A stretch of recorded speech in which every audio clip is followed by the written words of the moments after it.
Bigyan natin ng reaksyon ngayon ng mga pahayag ni Ted Filon sa kanyang programa. Punong-puno na ng salop itong si Mr. Ted Filon. Ramdam mo talaga yung kanyang nag-aalab na galit ba o pagkadismaya. Anong klaseng gobyerno ito ngayon? Talagang salamat at mayroon tayong Ted Filon na nagsasalita para sa nagsisilbing boses ng taong bayan. So, salamat Ted Filon. Pakinggan natin ang kanyang mga pahayag at yung reaction din ni Pinoy Views and Opinions, isa sa mga matatapang na vlogger na pumupuna sa administrasyong ito. Isang uri ng gobyernong tinatatakbo ng pinakawalang kakayahan, pinakawalang kwentang mga tao. Grabe! Pinakawalang kakayahan na, pinakawalang kwenta pa. Sa bagay mga kababayan, mukhang may punto si Ted Filon dahil sinabi na rin yan ni VP Sara Duterte para daw tayong bansang walang pinuno mga kababayan, walang number one. Yung presidente dahil hindi marunong maging presidente. In short, tama nga si Ted Filon, walang kwenta. Ang nagpapatakbo sa ating bansa. Ano sa palagay niyo? Correct. Klase, Agree.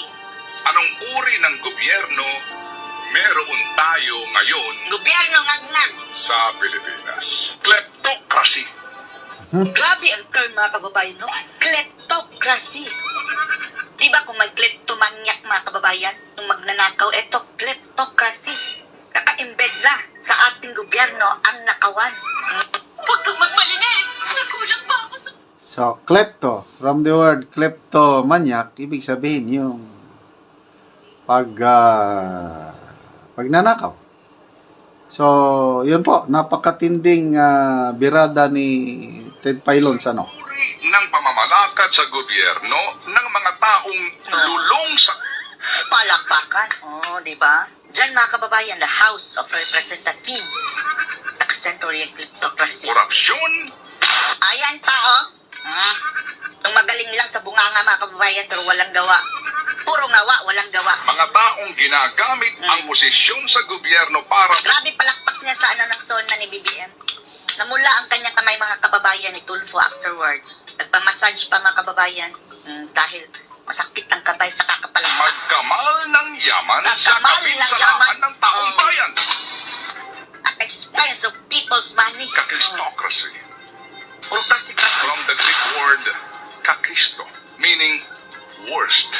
Worst. Kung may mas worst pa sa worst mga kababayan, eto na yon.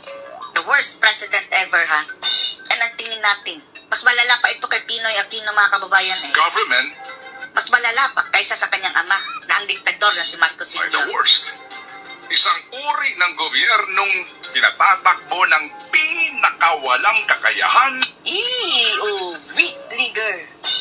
Correct si Sara Duterte, hindi marunong maging presidente.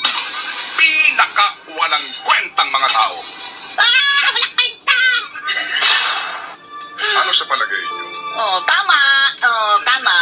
Agree kami. Anong Nagpayo. klase? Anong uri ng gobyerno meron tayo Gobyernong bangag na mga kababayan. Wala na sa katinuan sa totoo lang. ngayon sa Pilipinas? Bayan, Bayan? mag-isip na po tayong mabuti. Hanggang isip na lang ba tayo? Walang gawa? Mahirap kasi mga kababayan. Systematic na ang, parang mafia na ang naging kalakaran ngayon mga kababayan. Hawak nila lahat Think about it.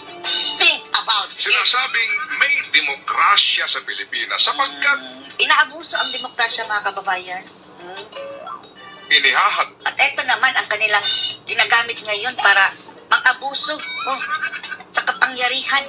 May demokrasya daw Sila lang ang may din demokrasya. ang mga leader ng bansa sa pamamagitan ng umano'y malayang halalan. Malayang halalan pero ang pinaplano sa halalan mga kababayan, mag-release ng ayuda. Na ang sabi ni Bibi Sara, it's a form of vote buying. May tatlong sa. Paano pa ba yan malayang halalan? Parang binibili nyo na ang halalan. Ay ang gobyerno na dapat ay nagpapatupad ng tinaguriang check and balance o pagsiguro na walang umaabuso sa ehekutibo. Paano na yan? Check and balance? Ay, yung Senado sana mga kababayan, ang mag-check and balance doon sa kababuyan na ginawa ng Congress. Binigyan lang ng portion mga kababayan ng ayuda, ng budget, nagdadaan sa kanila. Pumayag na. Nawala ang mga prinsipyo ng mga animal. Legislatura at Judikatura. Sama-sama silang Ngayong pagpangag. Mayo 12, magiging malaya na naman ba ang ating halalan? Nakahanda na ang ayuda. What do you expect? Sana ngayong mga Pilipino, no? Alam natin, marami sa ating mabibigyan mga kababayan ng datong para iboto yung mga taong iyon. Pero tanggapin nyo na ang pera kung talagang kailangan nyo ng pera, ha? Kung hindi nyo kailangan, tanggapin nyo pa rin.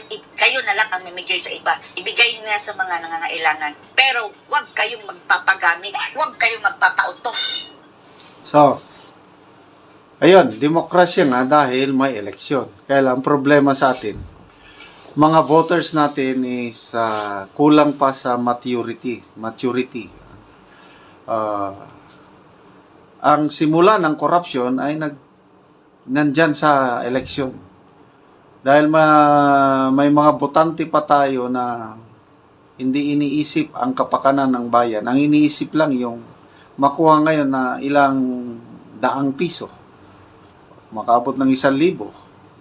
Tatanggapin yun at bubutuhan na lang kung sino yung nagbigay sa kanilang salapi. Doon na po nagsisimula na nagkakaroon ng ganitong klaseng gobyerno. Kaya hindi rin natin ang simula talaga sa pagbabago is dyan sa halalan. Sana magising na ang mas nakakaraming botante na huwag ibenta ang kanilang boto. Para ang manalo, yun lang may kakayahang mamuno, may puso, may malasakit para unahin ang taong bayan, ihuli ang sarili. Ang nangyayari ngayon, nauuna ang sarili bago ang taong bayan.